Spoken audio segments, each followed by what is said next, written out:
കുറെ സ്ഥലം പോയി. പിന്നെ ഷൂട്ടിംഗ് റേഞ്ച് വെച്ചു, അതിനും കുറെ സ്ഥലം പോയി. പിന്നെ അവിടെ ഒരു സബ്സ്റ്റേഷൻ, വലിയ സബ്സ്റ്റേഷൻ സെറ്റപ്പ് ചെയ്തു, അതിന് ഇതെല്ലാം ഇങ്ങനെ എടുത്തെടുത്ത് പോയി അവസാനം ഇപ്പോൾ 1300 ഏക്കർ ബാക്കി കയ്യിലുള്ളൂ.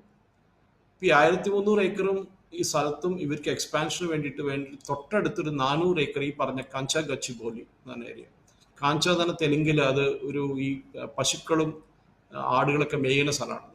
കാട് എന്ന് പറയാൻ പറ്റില്ല.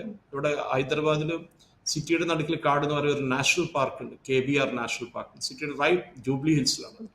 അതൊരു ലങ് സ്പേസ് ആണ്. നമുക്ക് ഈ പറഞ്ഞ മാതിരി എല്ലാ മരങ്ങളും വെട്ടിക്കഴിഞ്ഞാൽ പിന്നെ കരിങ്കല്ല് മാത്രമേ ഉണ്ടാവുള്ളൂ. പിന്നെ നമുക്ക് ശ്വാസം എടുക്കാനും അതിലും ഇതിനും പൊല്യൂഷൻ എന്നൊക്കെ പറഞ്ഞ് നടക്കുന്നു. അപ്പൊ ഈ ഹൈദരാബാദ് സെൻട്രൽ യൂണിവേഴ്സിറ്റി 400 ഏക്കർ കുറെ കാലമായിട്ട് ഡിസ്പ്യൂട്ടിൽ കിടക്കുക. ഇത് ഈ 400 ഏക്കറും യൂണിവേഴ്സിറ്റി ഓഫ് ഹൈദരാബാദിന്റെ സ്ഥലമായിരുന്നു.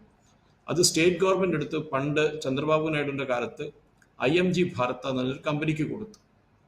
അത് സ്പോർട്സ് മാനേജ്മെന്റ് കമ്പനിയായിരുന്നു. അവർ ഈ ഗച്ചിബോലി സ്റ്റേഡിയത്തിന്